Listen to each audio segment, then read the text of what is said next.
नमस्कार।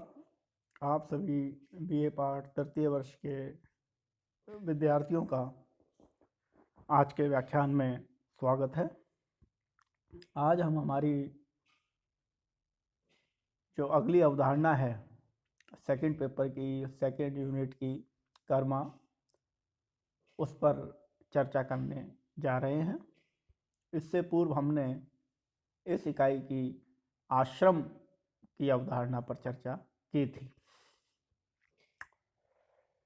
कर्म भी भारतीय समाज की महत्वपूर्ण सामाजिक संस्थाओं में से एक व्यवस्था है।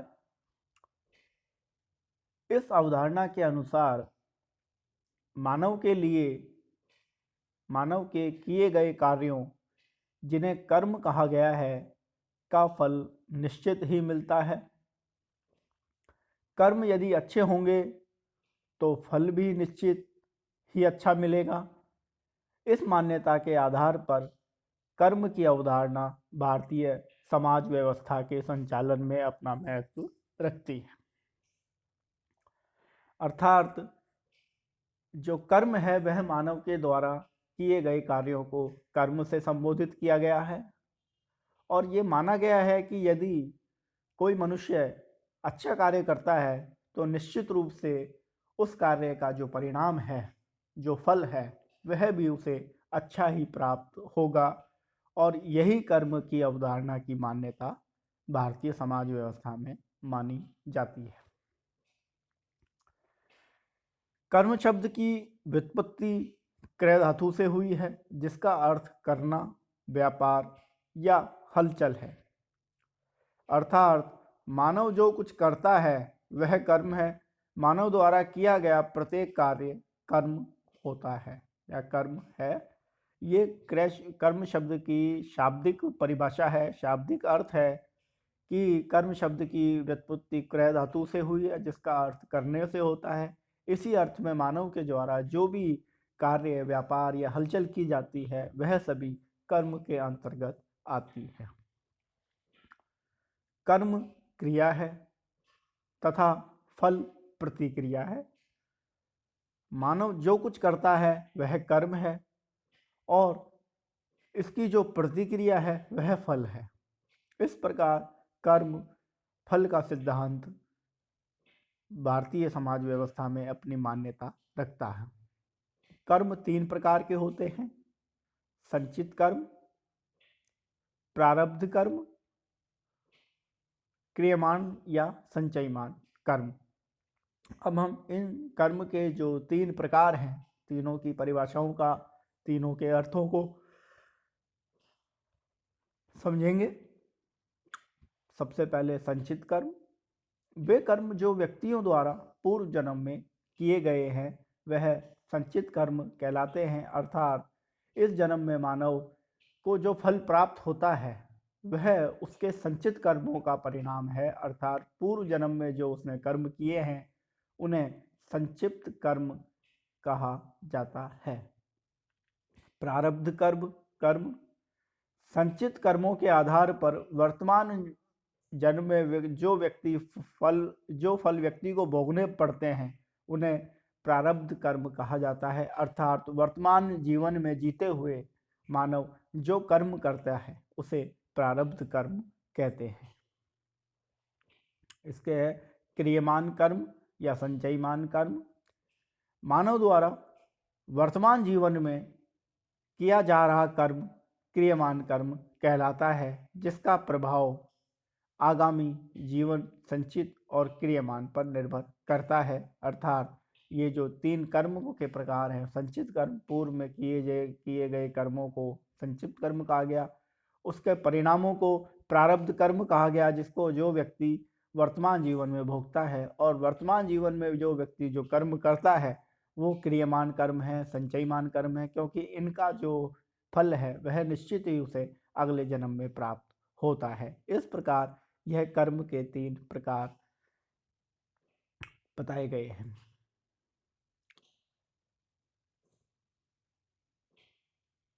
कर्म की जो अवधारणा है वह पूर्व जन्म के संपूर्ण चक्र से संबंधित होती है। इसीलिए कर्म सिद्धांत के जो सार हैं वह इस प्रकार है। मानव का जन्म उसके भूतकालिक कर्मों के कारण होता है, अर्थात वर्तमान जीवन में मानव पूर्व के जन्मों के आधार पर अपने को पाता है, अर्थात पूर्व में उसके जन्म अच्छे हैं, इसलिए उसने मानव योनि में प्रवेश लिया है। मानव ने वन, वचन और शरीर से जो कुछ कर्म किए हैं उसका फल उसे भोगना पड़ेगा, अर्थात पूर्व जन्म में मानव ने जो भी कर्म किए हैं, चाहे वह कर्म अपने मन से हो, चाहे अपने वचन से हो, चाहे अपने शरीर से हो, तीनों से हो, तीनों में से किसी से भी हो, उसका फल मानव को भोगना पड़ता है। तीसरी जो सिद्धांत है कर्म का, वह है मानव के कर्म जब तक चलेंगे तब तक उसे पुनः जन्म धारण करना ही पड़ेगा, अर्थात कर्म की जो गति है वह पुनर्जन्म को स्थापित करती है, अर्थात मानव के कर्म उसका अगला जन्म तय करेंगे और यह चक्र चलता रहता है। कर्म का जो चौथा सिद्धांत है वह यह कहता है कि कर्म सही किए जाने चाहिए, अच्छे कार्य किए जाने चाहिए, अच्छे कर्म किए जाने चाहिए, अर्थात स्वधर्म का ही पालन करना चाहिए, अर्थात धर्म के अनुसार ही व्यक्ति को अपने आचरण और कार्य करने चाहिए।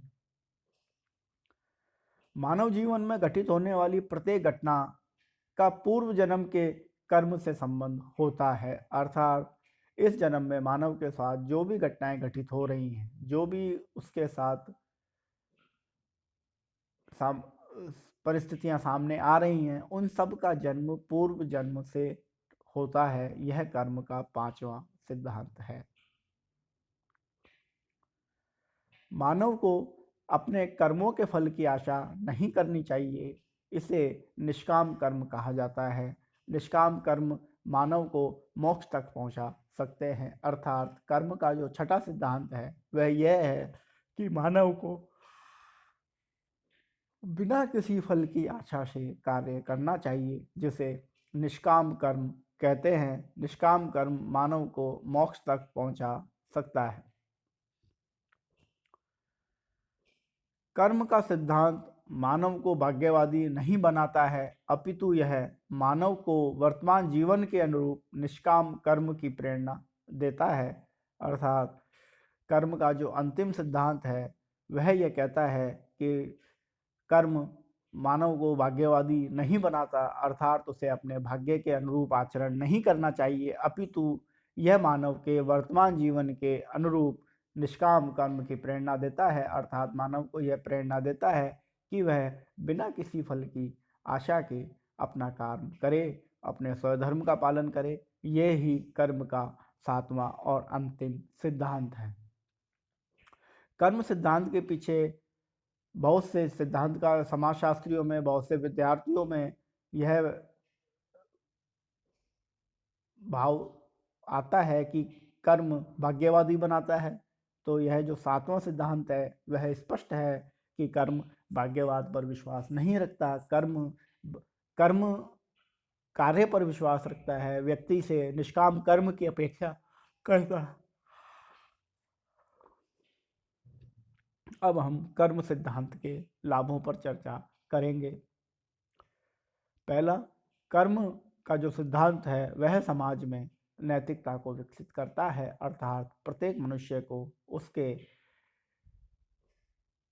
उसके द्वारा किए गए कार्यों को सही अर्थों को बताता है, जिसे नैतिकता कहते हैं, अर्थात मनुष्य के जीवन की रक्षा करते हुए, एक दूसरे से सहयोग करते हुए, एक दूसरे को बिना हानि पहुंचाते हुए कर्म करने चाहिए, और ऐसा करना ही नैतिकता है।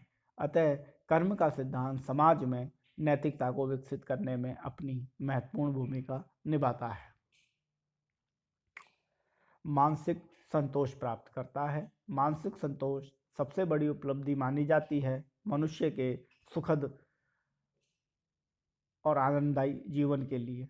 मनुष्य कोई भी कार्य करता है तो वह हताशा को प्राप्त होता है, यदि वह कर्म के सिद्धांत के अनुरूप निष्काम कर्म करे, बिना किसी फल की आशा के कार्य करे, तो उसे मानसिक संतोष भी प्राप्त होता है। ये कर्म सिद्धांत का दूसरा लाभ है। मानव को कर्तव्य पथ पर आगे चलने की प्रेरणा प्रदान करता है। कर्म का जो सिद्धांत है वह मानव को कर्तव्य पथ पर आगे चलने की प्रेरणा प्रदान करता है, अर्थात मानव कभी भी अपने को कर्म से विमुख ना करे और अपने जो समाज द्वारा जो कर्म उसे प्रदान किए गए हैं उन्हें करते हुए अपना जीवन संचालित करे। यह कर्म सिद्धांत का तीसरा लाभ है। चौथा लाभ समाज में संघर्ष को कम करता है तथा सामाजिक नियंत्रण में भूमिका निभाता है। कर्म का सिद्धांत समाज में व्यक्ति के मध्य, समाज और व्यक्ति के मध्य संघर्षों को, आपसी टकराहट को कम करता है। यह संघर्षों की आवृत्ति का कम होना समाज का सुखद संचालन, समाज का नियंत्रित संचालन या समाज में संतुलन को स्थापित करता है, सहयोग को स्थापित करता है और इस प्रकार से कर्म का सिद्धांत समाज में सामाजिक नियंत्रण स्थापित करता है, अर्थात सामाजिक नियंत्रण में अपनी भूमिका कर्म का सिद्धांत निभाता है। यह जो चौथी विशेषता है कर्म के सिद्धांत की, यह समाज के संतुलित संचालन को प्रदर्शित करने वाला अवस्था है। कर्म सिद्धांत का पांचवा लाभ समाज की सभी सामाजिक व्यवस्थाएं संगठित करने में सहयोग प्रदान करता है, अर्थात समाज की जितनी भी समाज व्यवस्थाएं हैं, सामाजिक इकाइयां हैं, उन सबको एकीकृत, संतुलित और संगठित करने का कार्य कर्म का सिद्धांत करता है। उदाहरण के लिए चाहे वह समाज में परिवार है, विवाह है, नातेदारी है, जाति व्यवस्था है, आर्थिक व्यवस्थाएं हैं, राजनीतिक व्यवस्थाएं हैं, इन सबको संगठित, संतुलित और एकीकृत करने में मुख्य भूमिका कर्म का सिद्धांत निभाता है।